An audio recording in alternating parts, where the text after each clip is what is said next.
चलिए अब बढ़ते हैं आपके सामने यूनिट नंबर 4 की तरफ। यूनिट नंबर 4 है जिसमें उच्चारण, लेखन कौशल और रचनात्मक लेखन के बारे में पढ़ेंगे कि किस तरीके से आपके सामने उच्चारण किया जाता है, किस तरीके से लेखन कौशल और रचनात्मक लेखन क्या होता है, इसके बारे में अपन विस्तार से पढ़ेंगे। पहला पॉइंट है भाषण और उच्चारण। पहला पॉइंट क्या है इसमें, भाषण और उच्चारण का परिचय क्या होता है। भाषण और उच्चारण का अर्थ होता है शब्दों को सही, साफ और प्रभावशाली तरीके से बोलना। मतलब कोई भी भाषण होता है और जो आप उच्चारण करते हो उसको सही शब्दों में, शब्दों को सही, साफ और प्रभावशाली ढंग से बोला जाता है, उसी को क्या कहा जाता है, भाषण के नाम से जाना जाता है। तो भाषण के बारे में तो आपको मैंने पहले यूनिट में बता दिया था। तो भाई अगर आप बढ़िया भाषण दोगा, सीधी सीधी बात है, कोई भी बात नहीं थी, साफ स्पष्ट शब्दों को कोई व्यक्ति के सामने बोल पा रहे हो, उन भाषण का नाम से जाना जाए। और कोई भी व्यक्ति भाई जितना जाए को जितना ज्यादा बढ़िया भाषण देगो, जितनी ज्यादा बढ़िया तरीका कॉन्फिडेंस अपनी बात रख पाओ, वो बढ़िया वक्ता है। इसमें अगले वाला पॉइंट आपके सामने ध्वनि विज्ञान व ध्वनि व्यवस्था क्या होती है। ध्वनि विज्ञान क्या होता है, ध्वनि व्यवस्था क्या होती है, इसके बारे में विस्तार से जानेंगे। ध्वनि विज्ञान में शब्दों की ध्वनि का अध्ययन किया जाता है। ध्वनि विज्ञान क्या होता है भाई, आपके सामने शब्द की ध्वनि, जब प्रोनाउंस जो अपने सामने बोले जाने कि सही शब्दों का प्रोनाउंस, स्कूल ना स्कूल बोलेंगे काफी बच्चे, है ना, गलत होता ना। तो जो शब्दों को सही तरीके से उच्चारण सही से शब्दों का उच्चारण करने की जो विधि होती है उसको ध्वनि विज्ञान के नाम से जाना जाता है। ध्वनि व्यवस्था में देखा जाता है कि ध्वनियां भाषा में कैसे उपयोग होती है। मतलब ध्वनि व्यवस्था होना उम्मीद देखा जाए कि ध्वनियां है वो कोई भी भाषा में किस तरीका से प्रयोग की जाती है, उसको ध्वनि व्यवस्था के नाम से जाना जाता है। जैसे सही उच्चारण करना, सही शब्दों का प्रयोग करना, भाषा को स्पष्ट तरीके से बोलना और भाषा की समझ रखना। समझ में आ गया आपके सामने। तो सही उच्चारण करना, बोलने में स्पष्टता रखना और भाषा की समझ रखना आपके सामने किसमें होता है, आपके सामने जो ध्वनि विज्ञान में होता है। तो सही से अगर शब्दान है सही से बोलने को बारे में ज्ञान होगा तो सही उच्चारण होगा। फिर बोलन थे जो कोई व्यक्ति के सामने बोलोगा तो स्पष्ट तरीके से बोलोगा और थारा भाषा पे पकड़ है वह भी मजबूत होगी, भाषा की समझ भी बढ़ेगी। अगर आप यूनिट नंबर 4 को स्पेशली देख रहे हो ना, तो यूनिट 1, 2, 3 मैंने ऑलरेडी पढ़ा दी है। आपको उनका वीडियो कहां पर मिलेगा, डिस्क्रिप्शन में प्ले लिस्ट का लिंक दे रखा है। किसका प्ले लिस्ट का लिंक दे रखा है, जाओ और वहां पर जाकर उन वीडियो को अच्छे से देख लो। साथ के साथ डिस्क्रिप्शन में मैंने किसका लिंक दे रखा है, डिस्क्रिप्शन में मैंने टेलीग्राम का लिंक दे रखा है, वहां पर पीडीएफ फ्री में मिल जाएगी। सभी बच्चों से रिक्वेस्ट कर रहा हूं कि जाकर टेलीग्राम को जरूर से ज्वाइन कर लेना, फ्री में पीडीएफ मिल जाएगी। अगर आपको नहीं मिले तो कमेंट कर देना, नीचे कमेंट वाला ऑप्शन उस पर लिख देना कि सर मुझे इस विषय की पीडीएफ प्रोवाइड कराओ, मैं आपके सामने फ्री में नोट्स डालता हूं। तो टेलीग्राम जरूर से ज्वाइन कर लेना सारे बच्चे। पहला पॉइंट है खंडात्मक विशेषताएं। ये वे ध्वनियां होती हैं जिसमें शब्दों को छोटा भाग बनाकर व्यंजन और स्वर बनाए जाते हैं। खंडात्मक ध्वनियां कहते हैं जो कोई भी शब्द होते हैं उसके छोटे छोटे भाग, जैसे व्यंजन को किस तरीके से बोला जाता है, स्वर को किस तरीके से बोला जाता है, उसको खंडात्मक विशेषताओं के नाम से जाना जाता है। मतलब जितनी भी जो ध्वनियां होती है उनके छोटे छोटे भाग बनाओ, छोटे छोटे भागों में तोड़ो और उनको उसी तरीके से बोलो, उसी को क्या कहा जाता है, आपके सामने खंडात्मक विशेषताओं के नाम से जाना जाता है। मतलब सीधी सीधी बात है भैया, स्वर ने सही बोलना सीखो। पहले ए आ कै खा कै ख गैडा इन्हें डंगू बोलना सीखो। स्वर व्यंजन है उन खंडात्मक विशेषताओं के नाम से जाना जाता है ना। कई भी अपना कठे ए की गलती, कई बच्चा ने ए ढंगू कुन बोलना पड़ पावे, ऊ ढंगू कुन बोल पावे, टे ढंग से कुन बोल पावे, रे ढंग से कुन बोल पावे। तो उन शब्दों को ज्ञान दिया जाए कि भाई थे उरे उरे गलती कर रहे हो, उन खंडात्मक विशेषताओं के नाम से जाना जाता है। अधिक खंडात्मक विशेषताएं ये पूरे शब्द या वाक्य पर लागू होती है। मतलब कोई पूर्व को पूर्व शब्द गलत तरीका से बोले जा रहे हैं तो उन अधिक खंडात्मक विशेषताओं के नाम से जाना जाता है। जिन कोई भी शब्द ने जो कठे जोर से बोलना है, कठे उतार चढ़ाव के साथ बोलना है, कठे लय से बोलना है। अब अरिजीत सिंह का गाना कभी सुना होगा तो देखिए जब दूसरी पंक्ति गाओगे ना तो उन्हें एकदम धीरे छोड़ोगे और तीसरी पंक्ति गाओगे तो बहुत जोर से बोलोगे, है ना। तो यही होता है आपके सामने, कोई भी शब्द को बोल रहे हो उसको किस तरीके से बोलते हो, कहां जोर से बोलना होता है, कहां उतार चढ़ाव देना होता है, कहां लय के साथ बोलना होता है, कहां आपके सामने धीरे से छोड़ना होता है। जब आपको इस चीज का ज्ञान आ जाएगा तो आप बहुत अच्छा भाषण दे सकते हो। कठे जोरों बोलना है, कठे धीरे से छोड़ना है, कठे उतार देना है, कठे चढ़ाव देना है, कठे सुर लय ताल के साथ बोलना है। समझ में आएगा। इसको अधिक खंडात्मक विशेषताओं के नाम से जाना जाता है। चलिए अब बढ़ते हैं आपके सामने अगले वाले पॉइंट की तरफ, त्रिआयामी चार्ट। त्रिआयामी चार्ट क्या होता है, त्रिआयामी चार्ट में ध्वनियों में जीभ की स्थिति कैसी होनी चाहिए, होठ की स्थिति कैसी होनी चाहिए, मुंह का खुलाव कैसा होना चाहिए। देखो टे बोलो, टे टे बोलोगा तो जीभ का आपके सामने क्यों रहा है, अड़ रहा है, जीभ अड़ रही है ना। रे रे बोलो, रे में भी अड़ रही है। फिर ए बोलोगा तो सीधी कंठ से ध्वनि आ रही है ना। फिर बोलो पै, पै बोलोगा देखो होठ अड़ रहे हैं। तो ये अपना कुछ कंठ तालु है ना, आपके तालु हो गया, आपके सामने कंठ हो गया, होठ हो गए, दंत, ये था ना भी बेरोगे थे हिंदी का विद्यार्थी हो, हिंदी पढ़ी होगी, स्वर व्यंजन न बोलने में काम आओ है। तो ये आप जब कोई भी ध्वनि को बोलते हो तो जीभ कठेट टच होनी चाहिए, होठ की स्थिति कहीं की होनी चाहिए और मुंह कितना खुलना चाहिए। अन्य चीजों का बारे में सिखाया जाए त्रिआयामी चार्ट में, थ्री डायमेंशनल जो चार्ट के नाम से इसको जाना जाता है। इसमें आप क्या सीखते हो, सही से उच्चारण करना किस तरीके से किया जाता है इसके बारे में आप सीखते हो। समझ में आ गया। वाणी के अंग, कहां से वाणी है वो बोली जाती है। वाणी अंग वो अंग होते हैं जिससे में आपके सामने बोलने में सहायता होती है। कोई भी शब्दों को कहां से बोला जाता है। शब्दों को फेफड़ों से, भाई ध्वनि, कोई भी ध्वनि निकलने के लिए हवा की जरूरत है और हवा कठे हुआ फेफड़ा से निकले। समझ में आ गए। तो फेफड़ों में आपको फेफड़ों से कितनी हवा बाहर निकालनी है ये जरूरी होता है।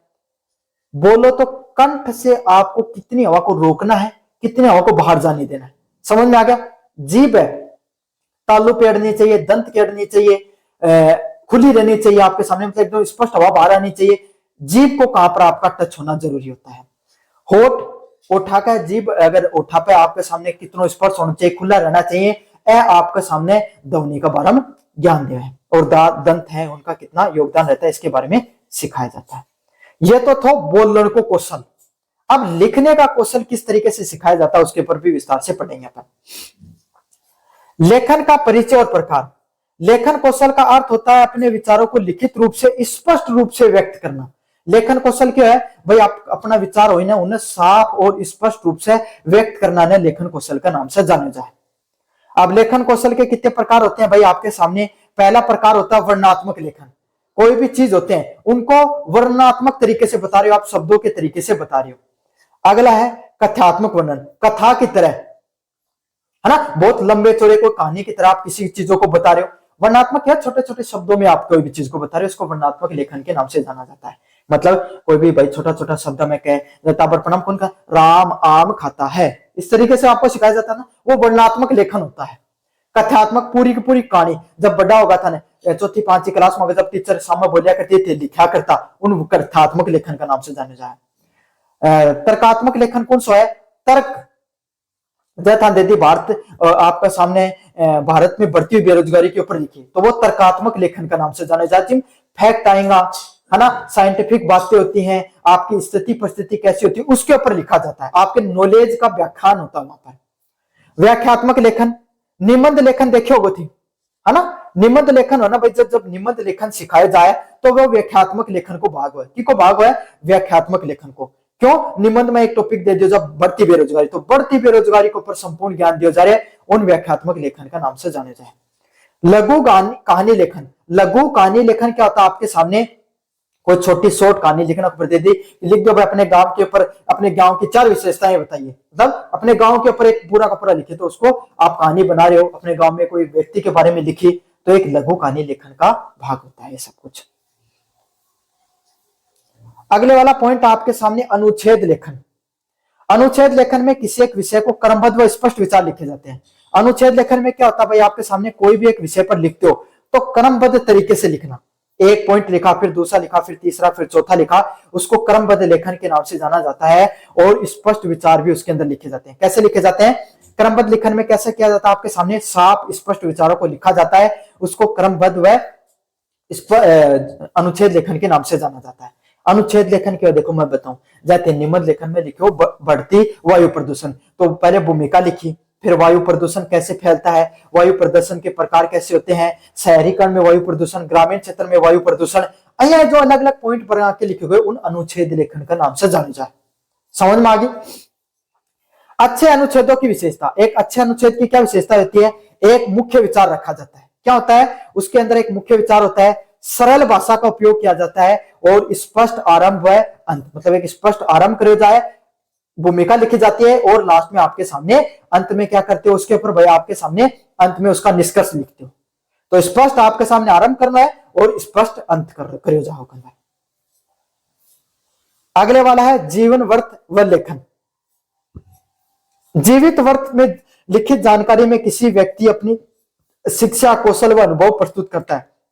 जीवन वर्त के भाई आपके सामने कोई भी व्यक्ति अपने जीवन में क्या करूं, किसी भी व्यक्ति ने अपने जीवन में क्या क्या किया है, अपने जीवन की घटनाओं को जब वो लिखता है तो उसको क्या कहा जाता है भाई, जीवन वर्त के नाम से जाना जाता है। इसमें उसने कैसी शिक्षा प्राप्त की, कैसा कौशल प्राप्त किया, कैसे अनुभव उसने प्राप्त किए, ये जीवन वर्त के अंदर लिखे जाते हैं भाई आपके सामने। समझ में आ गया।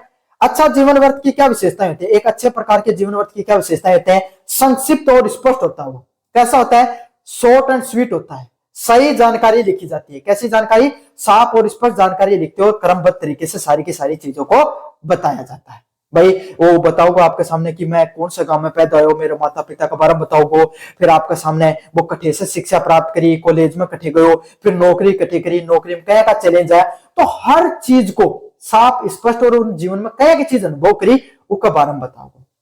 समझ में आ गया। अब आपके सामने शायद लास्ट पॉइंट हो सकता है रचनात्मक लेखन। रचनात्मक लेखन का परिचय। रचनात्मक लेखन वो लेखन होता है जिसमें लेखक कल्पना व भावनाओं के आधार पर लिखता है। मतलब रचनात्मक लेखन वो लेखन हुआ है जब सोच विचार करके कल्पना का आधार पर अपनी भावना ने प्रस्तुत करी जाए, उन्हें रचनात्मक लेखन का नाम से जाना जाए। समझ में आ गई। रचनात्मक लेखन के क्या लाभ होते हैं? तो सोचने की क्षमता बढ़ती है भाई आपके सामने। जब आप रचनात्मक लेखन करते हो तो आपकी थिंकिंग बढ़ती है। समझ में आ गया। आपकी सोचने की क्षमता बढ़ती है। भाषा में आपका सुधार होता है। किसका सुधार होता है भाई आपके सामने? आपकी भाषा में सुधार होता है। आत्मविश्वास में वृद्धि देखने को मिलती है। किस चीज में वृद्धि देखने को मिलती है भाई आपके सामने? आपके कॉन्फिडेंस में, आपके आत्मविश्वास में वृद्धि देखने को मिलती है। चलिए, ये है आपके सामने वो सेकंड लास्ट पॉइंट था। लास्ट पॉइंट यही है, रचनात्मक लेखन का अभ्यास व दस्तावेज प्रस्तुति। विद्यार्थियों द्वारा प्रस्तुत किए गए लेखन कार्य के दस्तावेज के रूप में जमा करना रचनात्मक लेखन का एक महत्वपूर्ण भाग होता है। मतलब कोई भी लेखन कार्य करो जाए उन दस्तावेज के रूप में प्रस्तुत करोगे, उनके आप में जाने जा भाई आपके सामने रचनात्मक लेखन के नाम से जाने जाए। तो भाई बच्चों, ये था आपके सामने पूरा soft skill training for employability के नाम से जो पेपर होता है, सारा रिवीजन करा दिया। इससे बाहर 1% नहीं आएगा अगर आपने सारा पेपर अच्छे से पढ़ लिया तो। धन्यवाद।